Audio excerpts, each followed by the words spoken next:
तेलंगाना में Shri Shailam left bank canal project की सुरंग के अंदर फंसे 8 कर्मचारियों को बचाने का अभियान जारी है।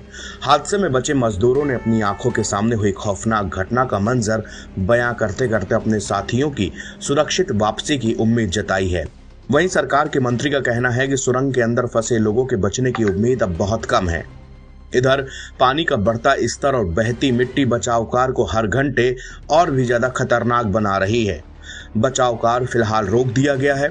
22 फरवरी को सुरंग की छत गिरने से 8 लोग सुरंग के अंदर फंसे रह गए थे, जबकि 52 लोग सुरक्षित बाहर की ओर भागने में कामयाब रहे और उनकी जान बच गई। जो लोग सुरंग में फंसे हैं उनमें 2 इंजीनियर हैं और बाकी 6 वर्कर्स हैं। पीड़ित परिवार तेलंगाना पहुंच चुके हैं। राज्य सरकार ने पहले सुरंग के ऊपर से लगभग 400 मीटर ऊपर से खुदाई करने का सोचा था, लेकिन अब इस योजना को छोड़ दिया गया है। अब प्रशासन ने सुरंग के अंदर से ही बचाव का काम जारी रखने का फैसला किया है। इससे बचाव दल के लोगों को कम खतरा होगा। पानी के बढ़ते स्तर और अचानक मिट्टी के जमा होने से सुरंग की मजबूती पर भी सवाल उठ रहे हैं, इसलिए अधिकारियों को अपनी रणनीति बदलनी पड़ी। सोमवार सुबह बचाव दल ने हालात का जायजा लेने के लिए सुरंग में प्रवेश किया।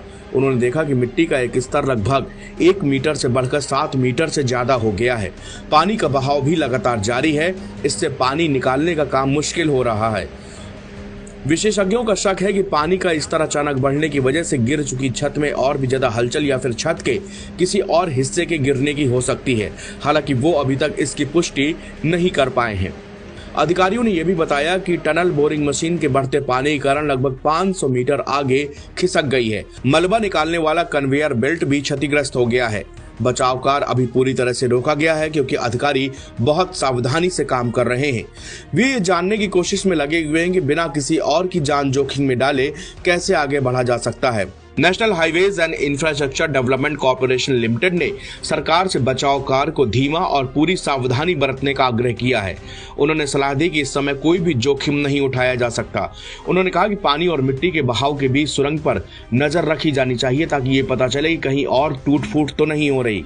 ऑस्ट्रेलियाई सुरंग विशेषज्ञ क्रिस कपूर ने भी गैस कटर या किसी भी तरह की खुदाई का इस्तेमाल करने के खिलाफ सख्त चेतावनी दी है। उन्होंने कहा कि छत का गिरा हुआ हिस्सा अभी भी अस्थिर है। उन्होंने सलाह दी कि कोई भी कदम उठाने से पहले पूरी तरह से जांच पड़ताल की जानी चाहिए। एक सीनियर ऑफिसर ने कहा कि जमीन और मिट्टी की स्थिति की स्पष्ट तस्वीर पाने के लिए सरकार ने national remote sensing centre, national geophysical research institute और जियोलॉजिकल सर्वे ऑफ इंडिया जैसे संस्थानों के निर्देशांक और नक्शे भेजे हैं ताकि वो आगे का विश्लेषण कर सकें। मजदूरों में से एक निर्मल साहू ने कहा कि जब वो 22 फरवरी की सुबह सुरंग के अंदर गए तो पानी का बहाव काफी बढ़ चुका था और ढीली मिट्टी ढहने लगी थी। झारखंड के रहने वाले साहू ने बताया कि जिन लोगों को खतरा महसूस हुआ वो सुरक्षित बाहर निकल आए, लेकिन 8 लोग बाहर नहीं आ पाए। निर्मल साहू ने कहा कि हमें उम्मीद है कि सरकार हमारे साथियों को सुरक्षित बाहर निकालेगी। हमें उम्मीद है कि वो जीवित होंगे।